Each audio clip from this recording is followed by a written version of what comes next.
The Assembly will hear an address by His Excellency Gotabaya Rajapaksa, President, Head of the Cabinet of Ministers, Minister for Defense, Minister for Technology of the Democratic Socialist Republic of Sri Lanka.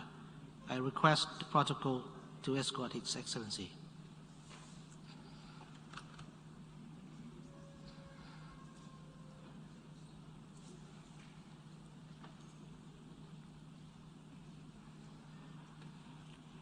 On behalf of the General Assembly, I have the honor to welcome to the United Nations His Excellency Gotabaya Rajapaksa, President of the Democratic Socialist Republic of Sri Lanka, and to invite him to address the Assembly. Mr. President, Secretary General, Excellencies, ladies and gentlemen, Ayubowan. I'm honored to represent Sri Lanka at this August gathering today. Let me first congratulate His Excellency Abdullah Shahid on being elected President of the 76th session of the General Assembly. Mr. President, you have long been a friend of Sri Lanka. We look forward to working closely with you in the year ahead. I also take this opportunity to convey our appreciation of His Excellency Volkan Bozkir's stewardship of the previous session of the General Assembly and to commend Secretary General Antonio Guterres for his leadership in these difficult times. Mr. President, the COVID-19 pandemic has had a devastating impact on humanity. I sympathize deeply with all who have lost their loved ones during the pandemic. I thank frontline healthcare and essential workers around the world for their dedication and commend the World Health Organization for its crisis response. I also greatly appreciate the rapid advances made by the scientific and medical communities in devising vaccines and treatment protocols to combat the virus. At the same time, we must recognize that the challenges surrounding production, distribution, deployment, and acceptance of vaccines must be overcome urgently if the spread of dangerous new virus strains is to be prevented. Ensuring that everyone, everywhere is vaccinated is the best way out of the pandemic. Although still a developing nation, Sri Lanka has been very successful in its vaccination program. We have already fully vaccinated nearly all those above the age of 30. Everyone over the age of 20 will be fully vaccinated by the end of October. We will start vaccinating children over 15 years of age in the near future. The rapid progress of vaccinations was enabled by coordinated efforts between healthcare workers, armed forces, and police personnel, government servants, and elected officials. In collaboration with the WHO, Sri Lanka is establishing a regional knowledge hub to facilitate exchange of lessons learned from COVID-19 and support countries to recover better. Sri Lanka also benefited greatly from financial and material support provided by bilateral and multilateral donors to manage the pandemic. I thank these nations and institutions for their generosity. The increased global cooperation visible during this ongoing crisis is greatly encouraging. However, there is still more to be done. Mr. President, the economic impact of the pandemic has been especially severe on developing countries. This has placed the implementation of the 2030 Agenda for Sustainable Development Goals at considerable risk. It is vital that more initiatives, including development financing and debt relief, be adopted through international mechanisms to support developing nations and help them emerge from this uncertain situation. Sri Lanka, too, has suffered greatly due to the pandemic. In addition to the tragic loss of life, our economy has been deeply affected. The lockdowns, together with general movement restrictions, reduced international travel, and slower global growth have affected nearly all sectors of our economy. Tourism, one of Sri Lanka's highest foreign exchange earners, and a sector that supports nearly 14% of the population, has been devastated. This industry, together with small and medium businesses in many other sectors, received government support through interest moratoriums and other financial sector interventions. Daily wage earners and low-income groups were also supported through grants of cash and dry rations during lockdowns, adding significantly to state expenditure. In addition to their immediate impact, these economic repercussions of the pandemic have limited the fiscal space available to implement our development programs.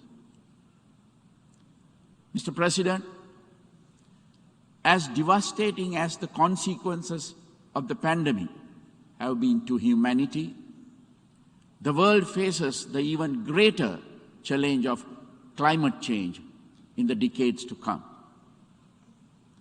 As emphasized in the recent report by the Intergovernmental Panel on Climate Change, the unprecedented effect of human activity on the health of the planet is deeply worrying. Addressing the grave threats posed by climate change and the loss of biodiversity requires decisive and urgent multilateral action. As a climate-vulnerable country, Sri Lanka is deeply aware of the dangers of climate change. Sri Lanka's philosophical heritage, deeply rooted in Lord Buddha's teachings, also emphasizes the vitality of preserving environmental integrity. It is in this context that Sri Lanka is a Commonwealth Blue Charter champion and leads the action group on mangrove restoration. Through the adoption of the Colombo Declaration on Sustainable Nitrogen Management, which seeks to have nitrogen waste by 2030, Sri Lanka has also contributed to global efforts to reduce environmental pollution. Having participated virtually in the pre-summit held in April, I trust that the United Nations Food Summit later this month will result in actionable outcomes to promote healthier, more sustainable and equitable food system globally. Such outcomes will be crucial to human health as well as to the health of our planet. Sustainability is a cornerstone of Sri Lanka's national policy framework. because of its impact on soil fertility, biodiversity, waterways and health, my government completely banned the use of chemical fertilizers, pesticides and weedicides earlier this year. Production and adoption of organic fertilizer as well as investments into organic agriculture are being incentivized. I appreciate the encouragement received from many global institutions and nations for our efforts to create a more sustainable agriculture in Sri Lanka. The conservation of our environment is one of our key national priorities. We aim to increase forest cover significantly in the coming decades. We are also working to clean and restore over 100 rivers countrywide and to combat river and maritime pollution. We have also banned single-use plastics to support ecological conservation. Sri Lanka recognizes the urgent need to reduce use of fossil fuels and support decarbonization. Our energy policy seeks to increase the contribution of renewable sources such as solar, wind, and hydropower to 70% of our national energy needs by 2030.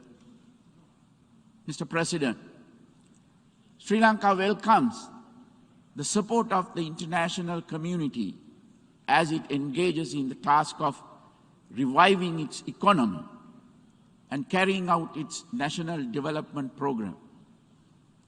We intend to make full use of geostrategic location and our robust institutions, strong social infrastructure, and skilled workforce to attract investment and broaden trade relationships.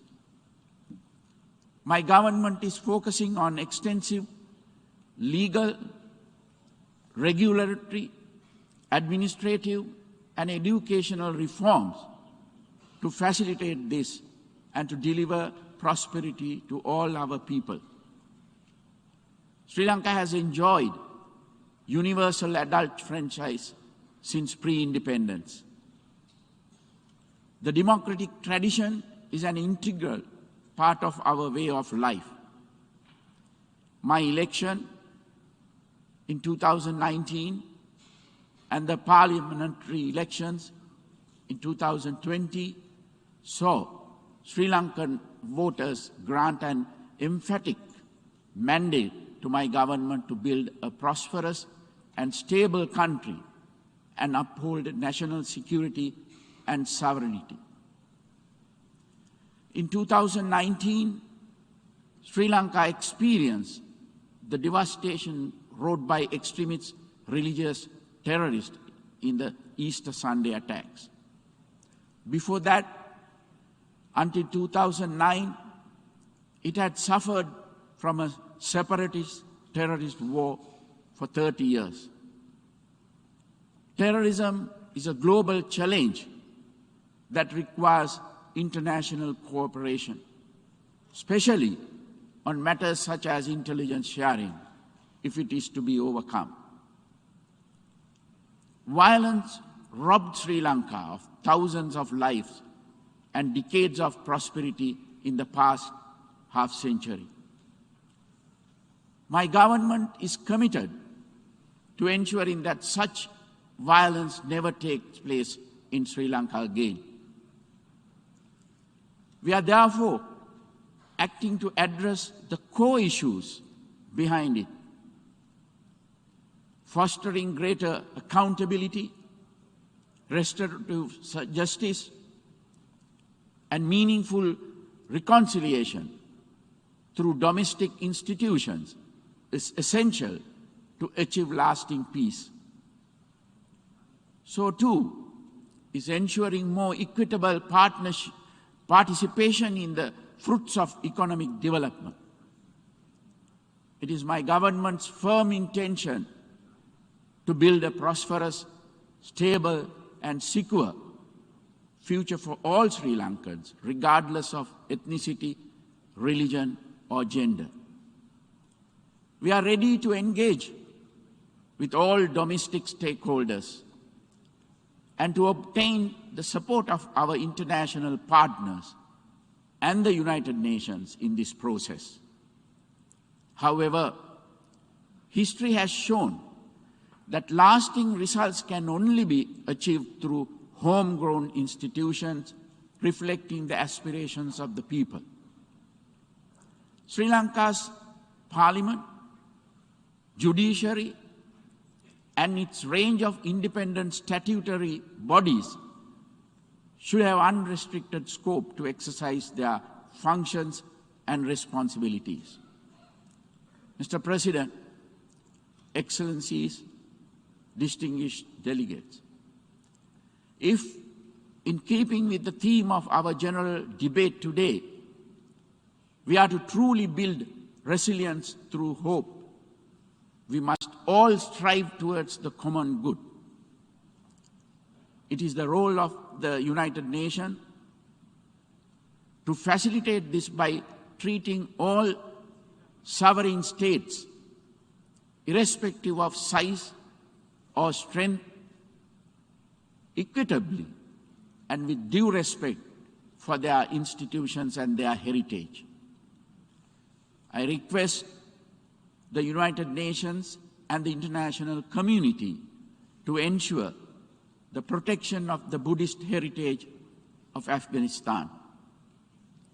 I call on the member states of this August Assembly to work together in a spirit of true cooperation, generosity, goodwill, and mutual respect to foster a better and more sustainable future for all humanity. Thank you. On behalf of the General Assembly, I wish to thank the President, Head of the Cabinet Ministers, Minister for Defense, Minister for Technology of the Democratic Socialist Republic of Sri Lanka for the statement just made, and I request protocol to escort His Excellency.